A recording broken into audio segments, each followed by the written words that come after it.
Au cours des 10 dernières années, un projet absolument gigantesque a redéfini le visage de l'Égypte. On l'appelle Sakan Kul al-Masriyen, ce qui veut dire un logement pour tous les Égyptiens. Mais attention, c'est bien plus que juste construire des maisons, c'est la promesse de bâtir une nouvelle fondation pour toute la nation. Alors, voici le plan de match. On va commencer par le défi de départ, ensuite on va regarder la conception du projet, son impact sur les gens et l'économie, et pour finir, son rôle dans le futur de l'Égypte. C'est parti! Pour bien mettre la table, il faut comprendre la situation à laquelle l'Égypte faisait face. Une crise du logement tellement immense que ça a exigé une intervention au plus haut niveau de l'État. Ces mots viennent du premier ministre lui-même, qui a un attachement très personnel au projet, et souligne que le rêve à l'origine de tout ça, il vient directement du président Sisi. Ça nous montre tout de suite que ce n'était pas juste un dossier parmi d'autres, non, c'était une priorité nationale absolue. Et dès le départ, l'ampleur du besoin a dépassé toutes les estimations. Imaginez, quand le premier appel a été lancé, le gouvernement a reçu 5 à 6 fois plus de demandes que d'unités disponibles. La réponse du président a été sans équivoque. Toute personne qui répond aux critères doit avoir un logement. Point. Le défi était double, en fait. Il ne s'agissait pas juste de loger les gens. Il fallait aussi freiner l'étalement urbain qui grugeait des terres agricoles vitales. Sans une intervention de l'État, les gens trouvaient leurs propres solutions, souvent de manière informelle et complètement désorganisée. Bon, maintenant qu'on a vu le problème, parlons de la solution. Et la vision ici était beaucoup plus ambitieuse que de simplement empiler des briques. L'idée, c'était de créer de véritables milieux de vie, complets et dynamiques. C'est là que l'approche devient vraiment intéressante parce qu'elle est globale. On ne parle pas que de logement. On parle de communautés entières avec des services, des parcs, des routes, un accès au transport en commun. C'est toute la différence entre construire des appartements et bâtir des quartiers où les gens ont vraiment envie de vivre. Et la preuve que cette approche fonctionne, elle est dans ce chiffre. Le taux d'occupation des nouvelles unités atteint 94 %. Alors, 94 %, qu'est-ce que ça veut dire concrètement?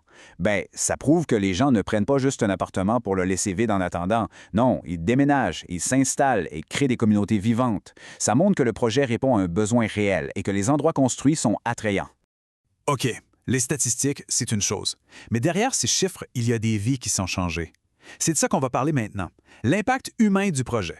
Cette histoire, racontée par le premier ministre, est incroyablement puissante.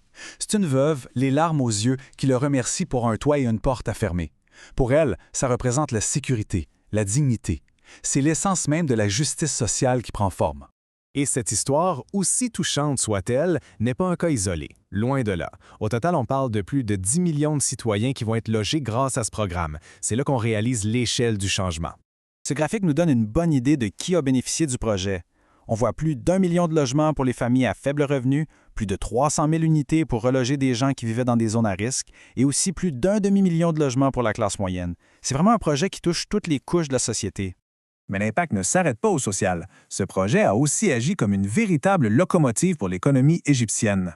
Pensez-y une seconde. Au cours de la dernière décennie, ce programme a créé environ 4 millions d'emplois, directs et indirects. C'est tout simplement colossal.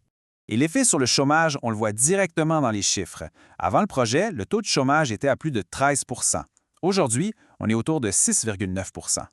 Le programme a clairement joué un rôle majeur pour s'attaquer à ce problème, surtout pour les jeunes. Et ça va même plus loin.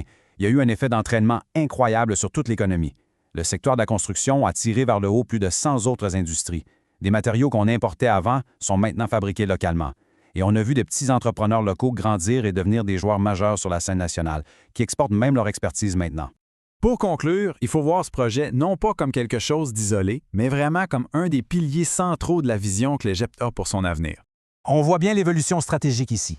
Le projet a commencé en visant les plus démunis, ensuite il s'est adapté pour inclure aussi la classe moyenne, et finalement il est devenu un outil socio-économique complet qui s'intègre parfaitement à d'autres grands projets nationaux. Et c'est ça le message clé du gouvernement. Pour bâtir un pays fort, il faut investir dans sa classe moyenne, pas juste avec des logements, mais aussi avec l'éducation et la santé.